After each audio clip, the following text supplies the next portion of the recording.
And welcome back to the conversation. I'm Nubaretto. Another episode here, conversation, talking about different things going on in the community. You know, we are in quarantine life, so you know, like I said before, we just gotta stay positive.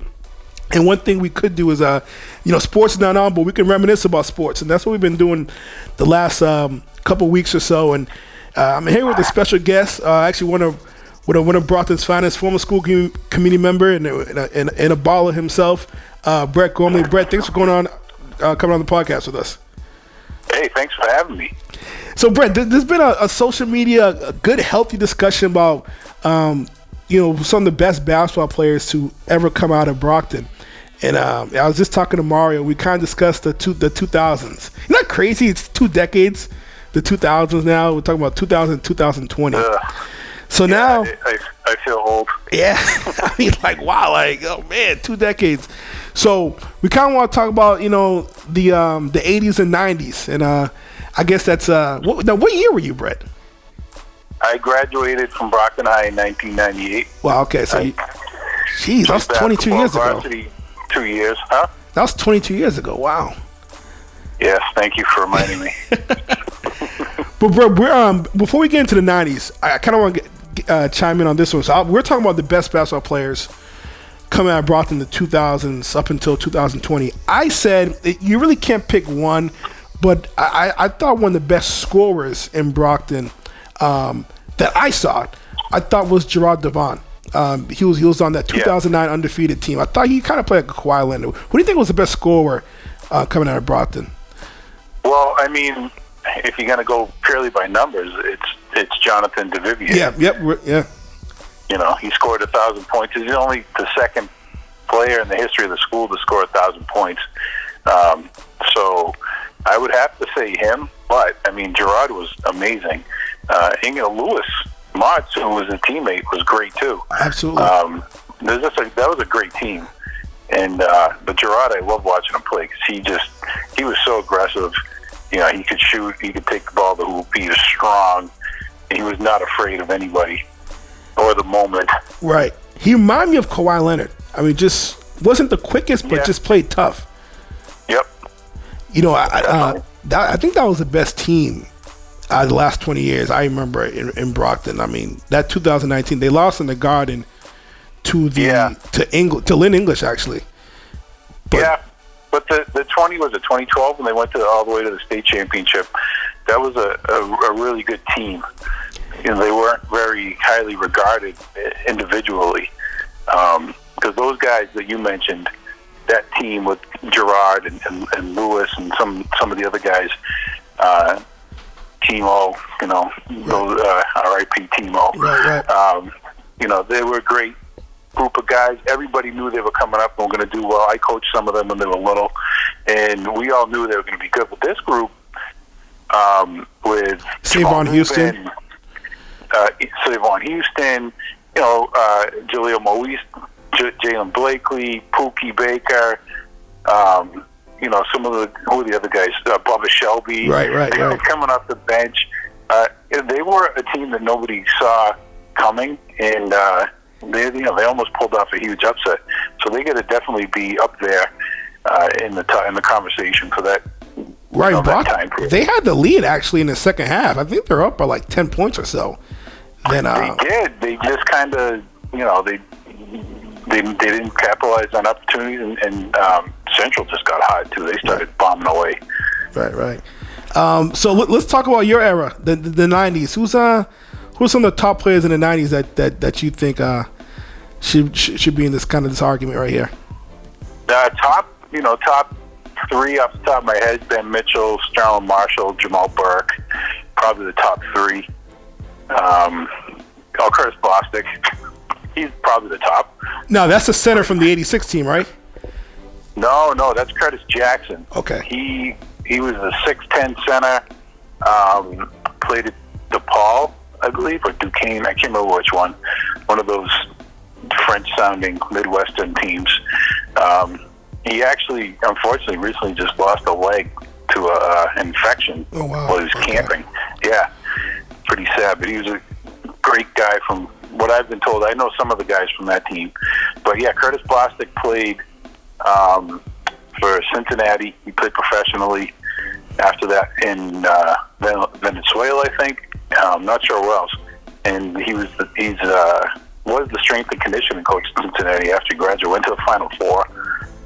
He looked like the anatomy poster they have in like science class. He was just chiseled.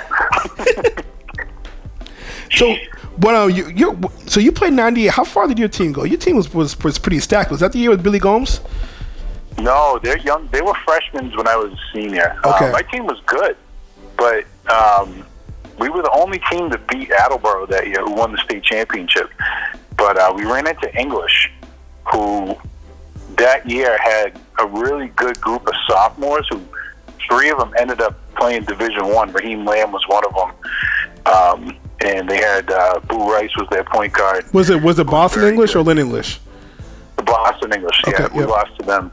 We were 15-5. I forget. We were ranked top. We were pretty high seed in the South in the tournament. We had a first round bye, and then we lost that game. We just kind of had fallen apart at the end of the season for different reasons. Who are the powerhouses, Brett, during the 90s when you were playing? Was it still New Bedford and Durfee? What were the kind of powerhouses? Was it Madison Park? At the beginning of the decade, Durfee CM was really good. Durfee had Chris Herron. CM had the St. Martin brothers, and they had Steve Matthews, played at Northeastern. But Southie won. They had John DePina and Monty Mack. New Bedford won with Marcus Wills and JoJo Godine and Rudy Bogart, who also won 2 Super Bowls. I mean, New Bedford, those couple of years were just phenomenal. We had a couple good teams. Durfee never actually won anything, believe it or not.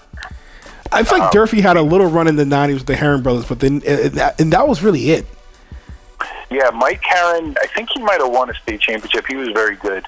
And Chris, it was Chris Herron. Right. Just one of the best players in the history of the state. But he lost to Brockton in the tournament one year. He lost to CM in the tournament one year.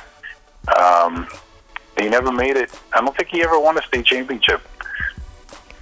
So he was good, but trying to remember all the teams that won. Right.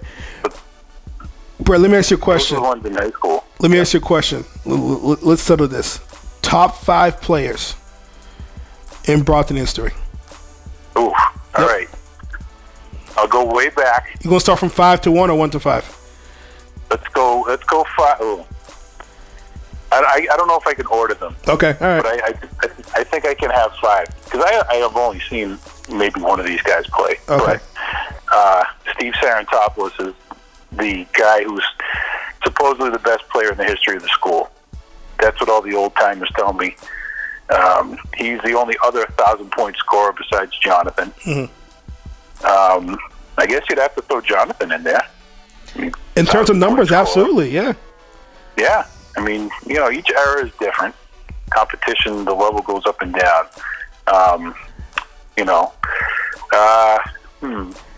Let me see. Probably Mike Bernard, maybe, of the illustrious Bernard brothers. Oh, yeah. Every single one of them were powerhouses. Yeah, but Mike had a little run in the NBA. Okay. Let's see. So you got 2 more. You got 2 more. 2 more. Oof. Let me see.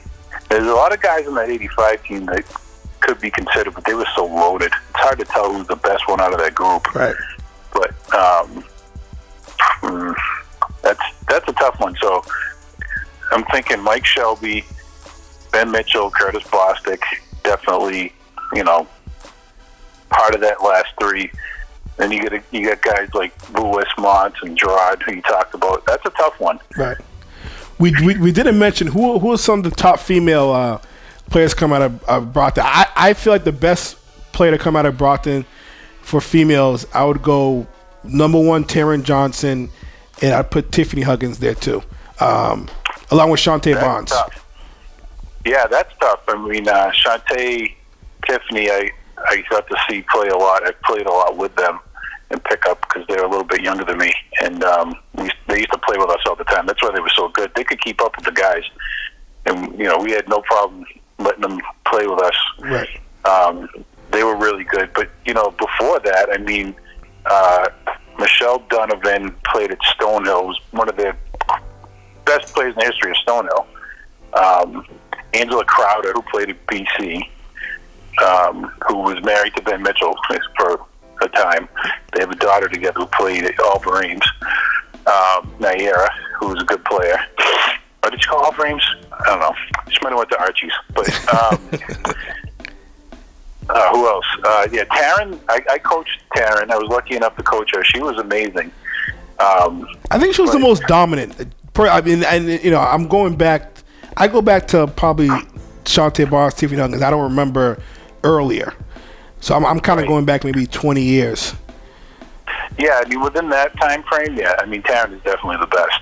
But Quanja Harrison, don't forget about her. She went to UNH. She scored 1,000 points. Right. Can't overlook her. She graduated in 2000. They went to the Garden, and they went to, I think they lost in the state championship. I can't remember. I think it was, she scored her 1,000th point on the Garden floor, which is pretty amazing. That's pretty cool.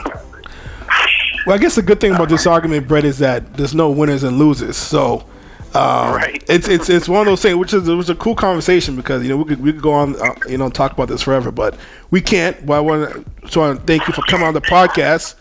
But thanks. I guess to be continued, right? Yeah, for the rest of our lives. And once this goes on the Facebook, there'll be another argument too. So there'll be another wave of people. Everyone's an expert on this one. That's right.